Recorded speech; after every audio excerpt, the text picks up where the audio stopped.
Vous cherchez un téléphone simple pour vous ou pour un proche? Un téléphone avec des grosses touches? Un écran lisible? Et surtout, un téléphone qu'on peut utiliser sans être ingénieur?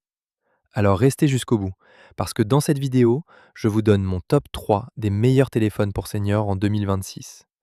Et je vous préviens, le numéro 1 va vous surprendre. C'est parti. On commence avec le Doro Aurora A10. Doro, c'est une marque suédoise qui fait des téléphones pour seniors depuis plus de 20 ans. Leur nouvelle gamme Aurora vient tout juste de sortir et c'est un vrai renouveau. Ce qu'on aime en premier, c'est l'interface Doro Easy. Au lieu d'avoir 200 icônes incompréhensibles, vous avez des catégories simples: Phone, Messages, Google, Play Store. Et en plus, des tutoriels sont intégrés directement dans le téléphone pour apprendre à l'utiliser. Au dos, il y a la touche Doro Secure, un cercle vert bien visible. Vous appuyez dessus et ça envoie immédiatement une alerte avec votre position GPS à vos proches. Même en mode silencieux, leur téléphone sonne fort. Ça, c'est rassurant. Le son est optimisé avec la technologie ClearSound de Doro. C'est compatible avec les appareils auditifs et les appels sont clairs même dans un environnement bruyant. Et deux bonus très pratiques, TeamViewer permet à vos proches de prendre le contrôle du téléphone à distance pour vous aider. Et l'assistant vocal Google Gemini est intégré. Vous pouvez dire «Appelle ma fille» ou «Envoie un message à Pierre» sans toucher l'écran. Le petit bémol, l'écran ne fait que 4,5 pouces, c'est petit, et les performances restent modestes. Mais c'est justement ça le concept. C'est le modèle le plus compact et le plus simple pour quelqu'un qui veut un téléphone qui ne fait pas peur. Côté prix, comptez entre 225 euros. C'est pas donné pour un petit téléphone, mais c'est le prix de la tranquillité. Vous avez le bouton d'urgence, l'aide à distance, le son amplifié et une interface pensée pour vous du début à la fin. Chez Doro, vous payez le service, pas juste le matériel. On reste chez Doro, mais on passe au modèle supérieur, l'Aurora A30. C'est le grand frère du A10 et là on est sur un vrai smartphone complet. L'écran fait 6,1 pouces en HD+, c'est beaucoup plus confortable pour lire.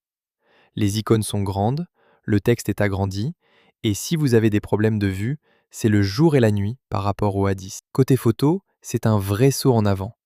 Un double capteur de 50 mégapixels. On n'achète pas un téléphone senior pour la photo, mais là, vous allez pouvoir prendre de vraies belles photos de vos petits-enfants. La batterie est costaud, 5000 mAh. Ça tient facilement 2 jours. Et cerise sur le gâteau, le socle de charge sans fil est disponible en option. Vous posez le téléphone dessus, il se recharge. Pas de fil à brancher. Et on retrouve tout ce qui fait la force de Doro. La touche d'urgence Secure avec GPS, le son ClearSound compatible appareils auditifs, TeamViewer, l'assistant vocal Gemini, 6 Go de RAM, 128 Go de stockage et une résistance aux éclaboussures. Le petit bémol, le prix. Entre 288 et 320 euros, c'est un budget. Mais si vous voulez le smartphone senior le plus complet du marché en 2026, c'est lui. Et mon numéro 1, c'est un téléphone qui n'est pas un téléphone senior. Le Samsung Galaxy A16, c'est un vrai smartphone complet. Mais il a un mode facile intégré. Regardez la différence. À gauche, l'écran Android normal. À droite, le mode facile.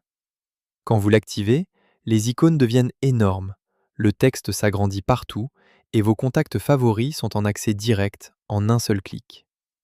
En plus de ça, l'écran est un AMOLED de 6,7 pouces. C'est plus grand et bien plus beau que les Doro. Les couleurs sont superbes. La batterie fait 5000 mAh. Ça tient facilement 2 jours. Pour un senior qui utilise peu son téléphone, ça peut même tenir 3 à 4 jours. Et surtout, toutes les applications du monde fonctionnent dessus. WhatsApp, l'application de votre banque, Doctolib, YouTube, tout. Et le prix, à partir de 130 euros en reconditionné, environ 200 euros en neuf. Le petit bémol, pas de bouton SOS physique comme sur les Doro. Mais il existe des applications gratuites qui font exactement la même chose. Honnêtement, Si je devais acheter un téléphone pour mes parents demain, c'est celui-là que je prendrais. Le rapport qualité-prix est imbattable et le mode facile de Samsung est vraiment bien fait. Voilà, j'espère que cette vidéo vous a aidé. Si c'est le cas, pensez à vous abonner à la chaîne pour ne rater aucune vidéo et découvrir nos autres tutoriels. À bientôt!